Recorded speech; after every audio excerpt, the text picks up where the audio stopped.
Wow, so you're hiring differently, you're changing behavior, and I mean, it can't be easy. You've been doing this for over 20 years, and Yeah, now making almost these 30 changes. years. And I thought I was, I, th- we were running, the business was running us.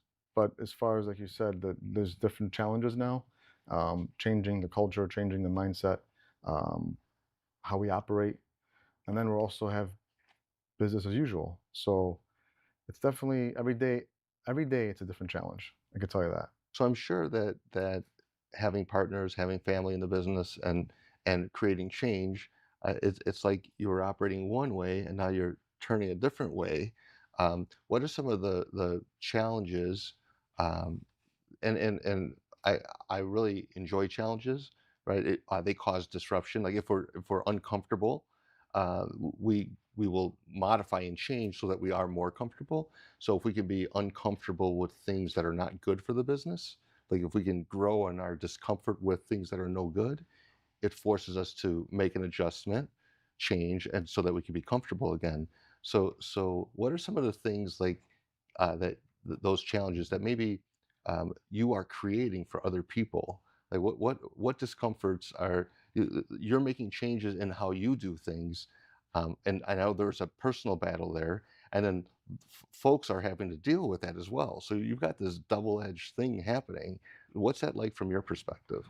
It's difficult. It's challenging. It's a lot of new grounds I'm crossing. I'm getting to understand it better, how to respond better to it. It does isolate you, and at first you feel it's more in a negative way, but then you're learning that it's actually positive.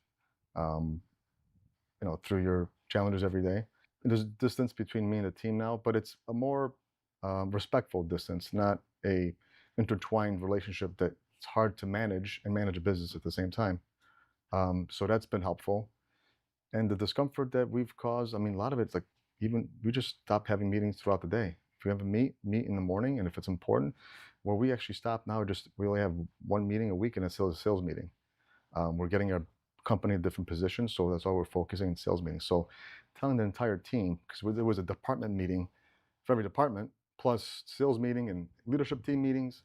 So, I stopped having meetings and it was uncomfortable for a lot of people, but it's been also helpful. I remember when you were going through and canceling these meetings, and one of the things was you all didn't understand what you all were doing anyway, so you were spending all this time to get on the same page, and that you were still were not on the same page. Well, just function as you're not on the same page, and you have all that time back. And and uh, and I remember when you were first talking about this, that the change was that all of a sudden you had a lot more time, and there was not enough time to explain. So the decisions and answers had to be better, faster, right? Because people didn't have the floor to go on, and that's everybody, whether it was you being that person or one of your partners or someone on your team. And I thought that was a really interesting phenomenon that